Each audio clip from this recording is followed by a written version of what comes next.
तर राम राम मंडळी, सर्वांचं स्वागत आहे आमच्या बेदोला कट्ट्यामध्ये. आजचा सुंदर असा ब्लॉग होणार आहे. सुंदर असं ब्लॉग व्हायचं कारण माहीत आहे का?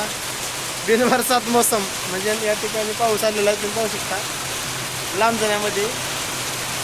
आत्ताच या ठिकाणी गरजेचं आम्ही कचऱ्याची नाण्याची निघून घेऊन, परंतु कलर मारायला उशीर या ठिकाणी पाऊस चालू झाला. आणि उन्हाळ्यामध्ये पाऊस, अवकाळी पाऊस म्हणतात. अशा पद्धतीने भरपूर असं मोठं लांबण्यामध्ये पाऊस आलेला आहे. आता काही शेतकऱ्याला चिंता असेल हरभऱ्याचं ते असणार आहे बनलीतील. काही जणांना चांगलं वाटत असेल कारण त्यांचं पाणी वाचून काही जर वाटत होत असेल तर त्यांना चांगलंच वाटत असेल. आम्हाला तर दोन्ही बी आता का चांगलं वाटावं का वाटावं मलाच कळलं झाले.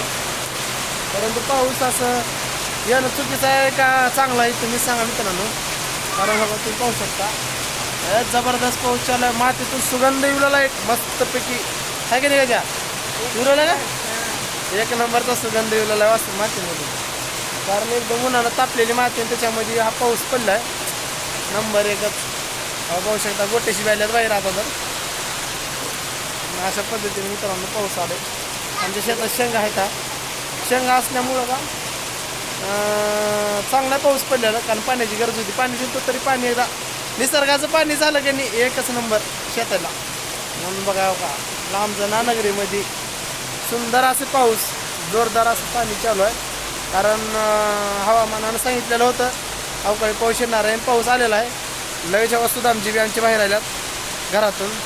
तर या ठिकाणी आता सुदामजी थोडंसं प्रवचन होईल पावसावर, तर आपण ऐकून घेऊन आलो थोड्या वेळात. तर आज विनयगाला झालेला प्रवास आमचा सकाळी मटेरियल आणायला गेलो आणि त्या ठिकाणी आलो आणि आलेले थोडं कलर तीन मारलो. तर काय पाऊसच चालू झालं मित्रांनो. तर चला कसं वाटलं छोटासा ब्लॉग नक्कीच सांगा. पाऊस आलेला असत येणं पाऊस योग्य आहे का नाही हे कमेंटमध्ये सांगत चला. चला राम राम मंडळी.